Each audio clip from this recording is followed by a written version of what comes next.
Kerut di kening mama sudah mulai banyak. Lihat. Mata mama yang indah, yang menarik hati papa. Sudah tampak keriput di bagian kelopaknya. Lihatlah. Matanya yang hitam sudah mulai bersepah putih. Lihat. Bintik hitam sudah mulai tampak. Jelas kulit tuamu. Bibirmu tak indah lagi mah. Napasmu mulai terpenggal.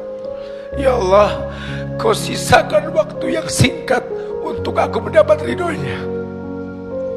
Nah, sadarilah nak. Peganglah tanganku yang keriput ini nak. Rasakan hangatnya nak. Karena mungkin sebentar lagi daging bangkai dingin yang kau pegang nak. Apalah arti hidup yang kita miliki. Maka saya sering katakan, ya Allah, ambil semua yang kau titipkan padaku. Ambil ya Allah. Ambil ya Allah. Ambil semuanya ya Allah. Aku terlahir seorang bayi merah yang hanya menangis. Ambil semuanya ya Allah.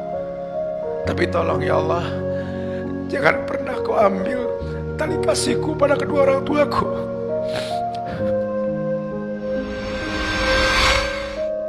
Bismillahirrahmanirrahim.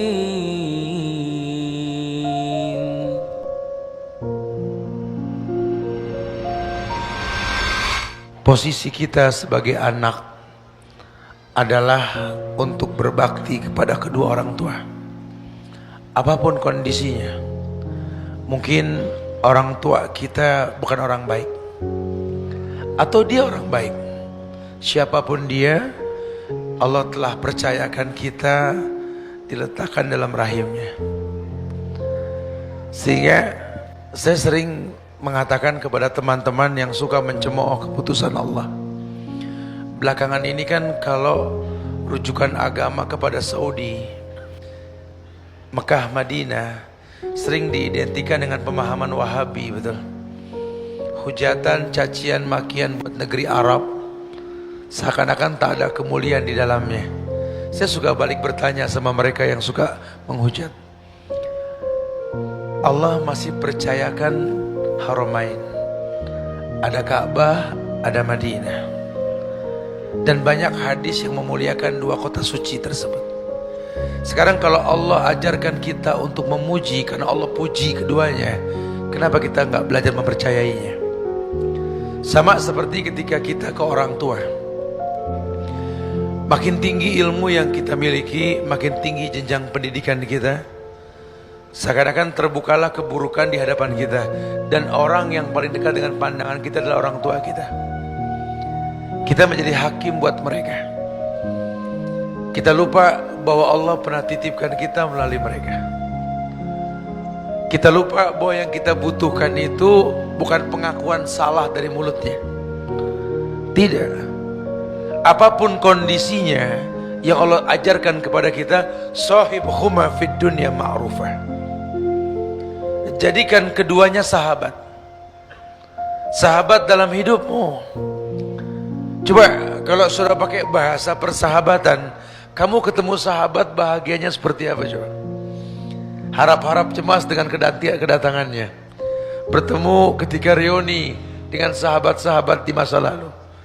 Istilah sahabat ini istilah orang yang kita sayangi, yang kita sukai, yang kita siapkan maklum yang banyak atas kesalahan yang dimiliki.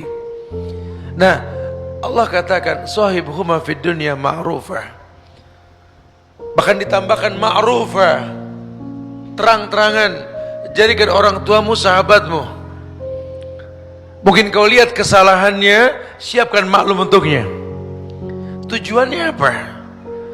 Tujuannya untuk menggapai ridhonya. Karena apalah arti nama besarmu di mata manusia? Apalah artinya nilai yang kau miliki setiap bulannya, minggunya, atau hariannya? Apalah artinya kemuliaan yang sekarang kau rasa kalau ridho mereka tak kau miliki? Masya Allah. Tingkah laku kita melukai hatinya karena kita gak kenal dia. Kita gak pernah bertanya sama dia, Ma, pernahkah mama punya harapan dalam hidup mama?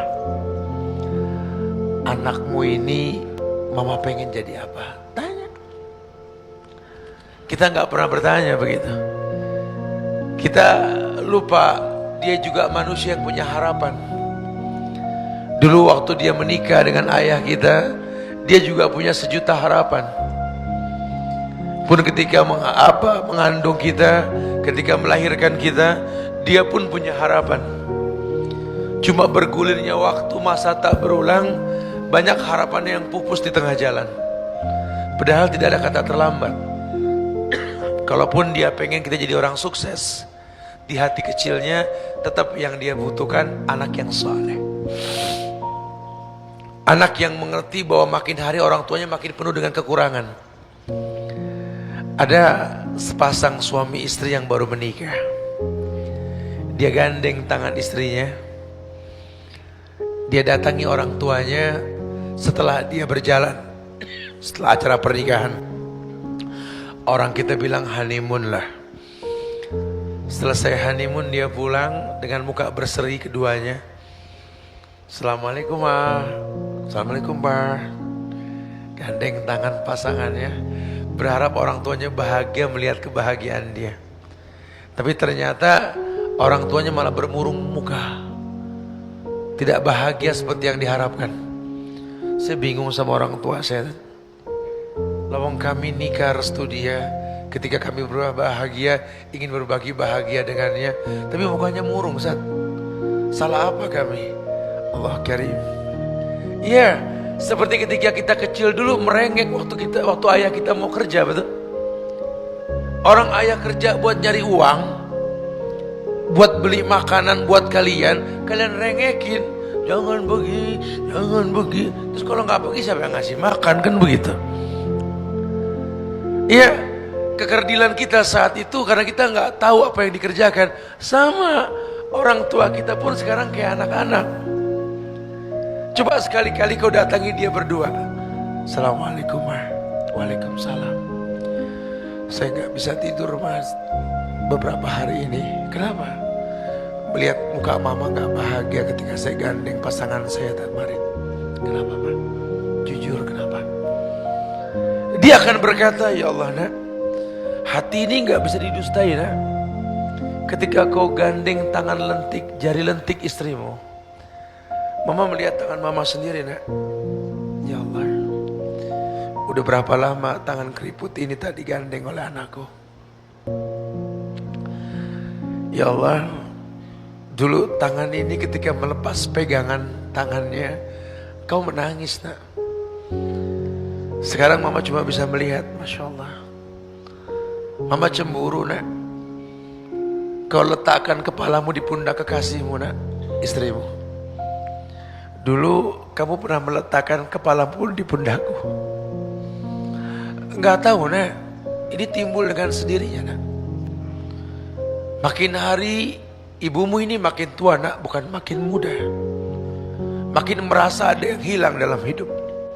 Susah mengungkap kata ini nak.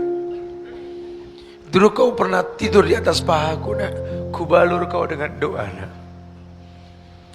Tapi setelah doaku diijabah oleh Allah, kau lupa nak. Kau mulia sekarang karena doaku. Aku malu mengungkapkannya nak, karena kulakukan karena Allah.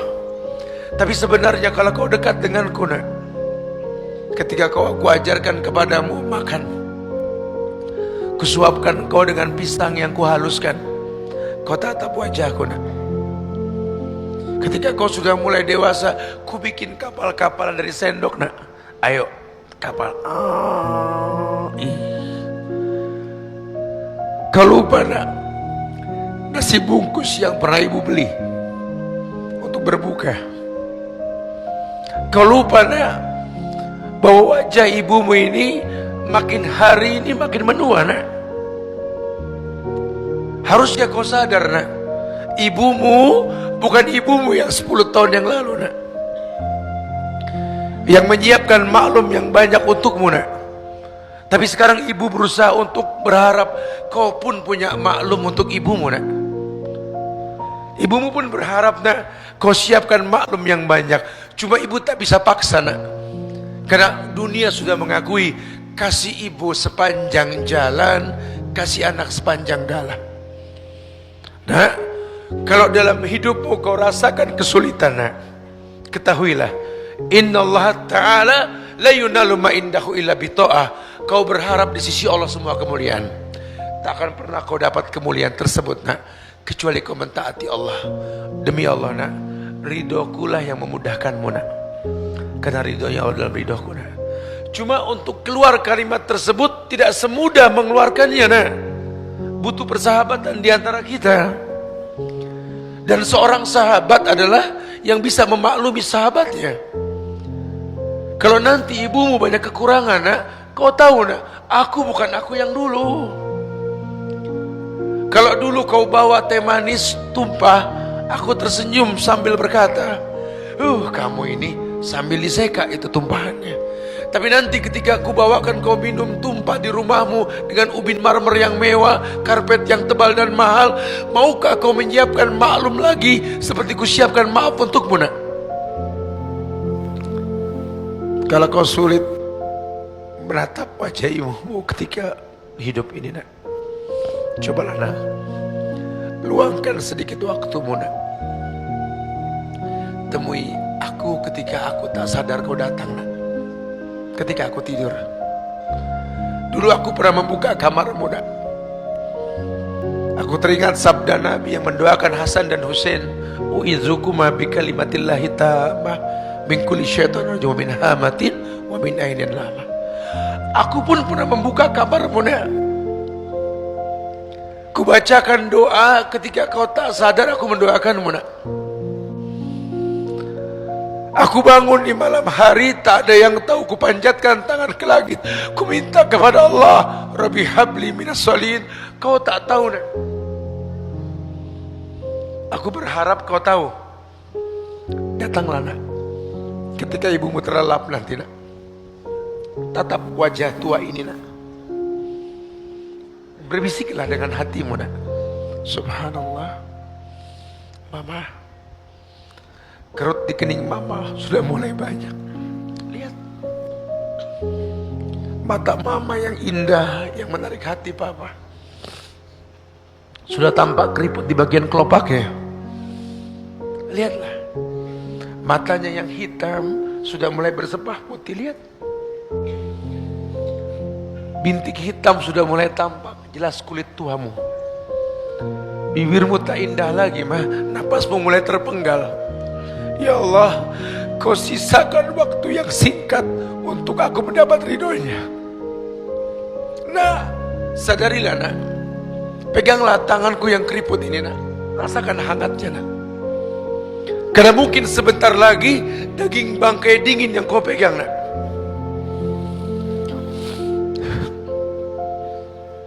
Kalau nanti aku sudah tiada nak,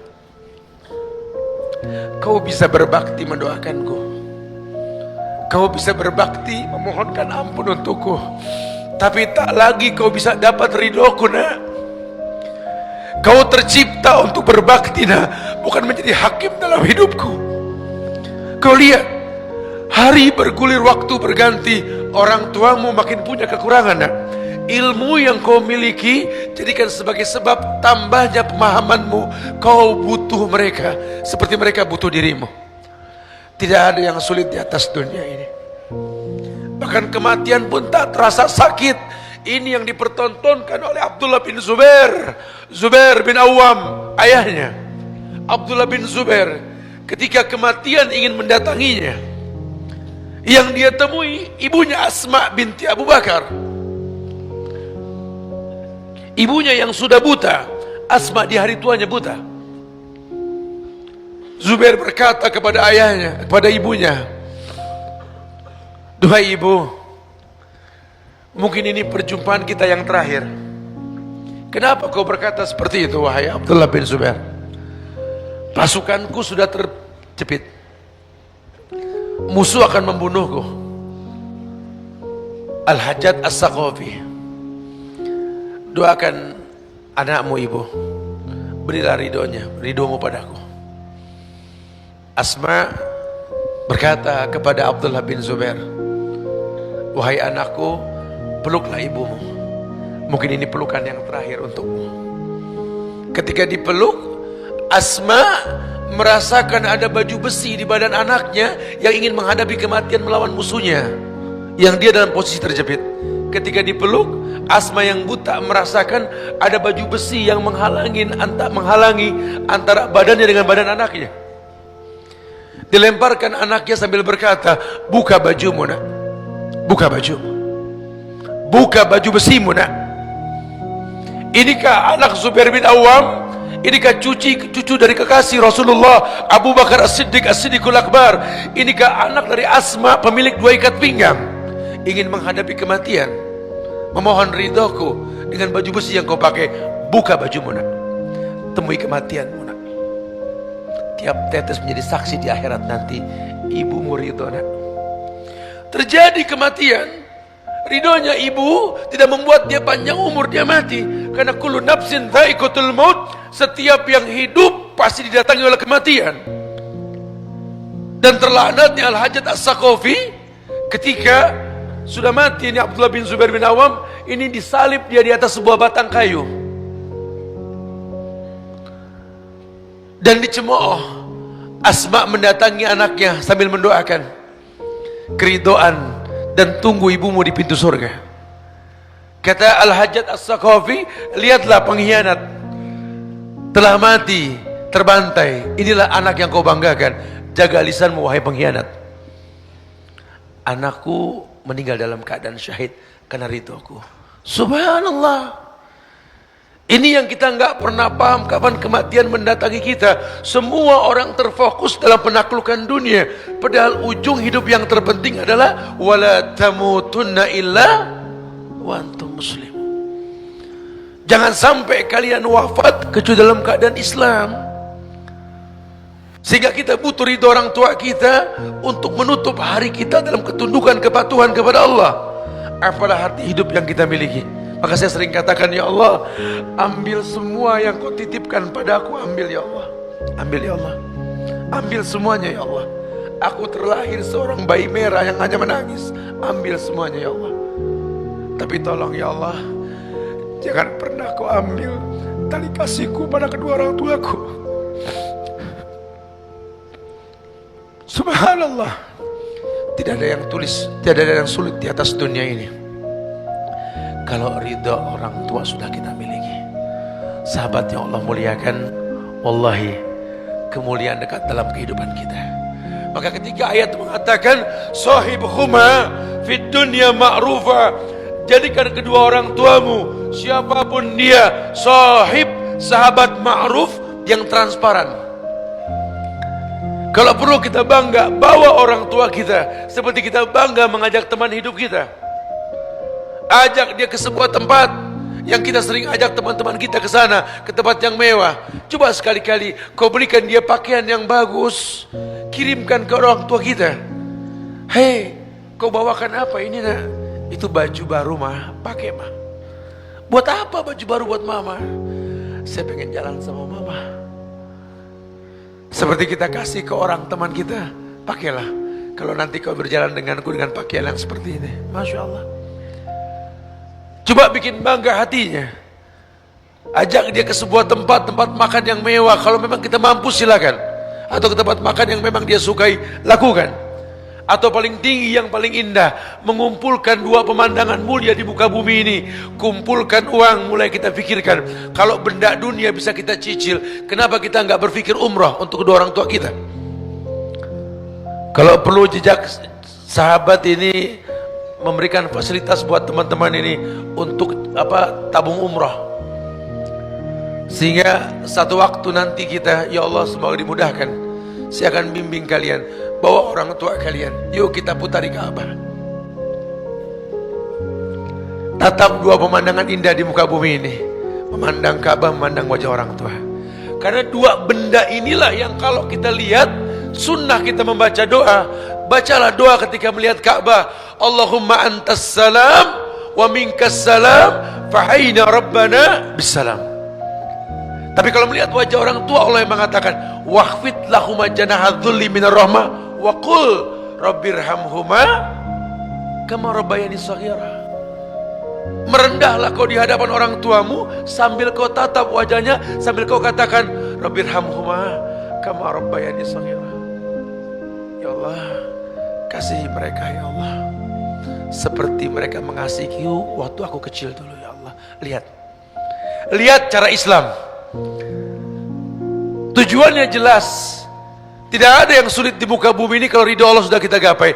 Dan ridho yang paling dekat, ridhonya orang tua. Orang tua saya sudah nggak ada, gimana Ustaz? Pamanmu, tantemu, itu orang tuamu. Adik kakak ayahmu, adik kakak ibumu itu orang tuamu. Seperti seorang tua yang tidak punya anak, keponakan adalah anak. Ya Allah, mulailah kita flashback. Asli nafsa, yasluh lakan nas. Kritisi dirimu, orang lain akan terkritisi dengan sendirinya. Maka ketika kita mengkritisi diri kita, iya ya, ternyata kesulitan yang kita alami, masalah yang tak kunjung selesai, ujian yang tak memiliki jawaban, ya Allah, Allah persulit semuanya. Untuk menghilangkan kesulitan tersebut, yang paling mudah, jadikan orang tuamu sahabat dalam hidupmu. Kalau dia sudah senang dengan hubungan persahabatan dengan kamu, maka tidak ada yang sulit di muka bumi ini, insyaallah. Subhanallah. Mudah-mudahan Allah getarkan hati kita ini untuk setelah ini temui orang tua kita. Ambil tangannya, rasakan wangi kulitnya. Rasakan. Karena mungkin besok daging bangkai yang kita cium dari dirinya, kita nggak pernah tahu. Mumpung masih ada.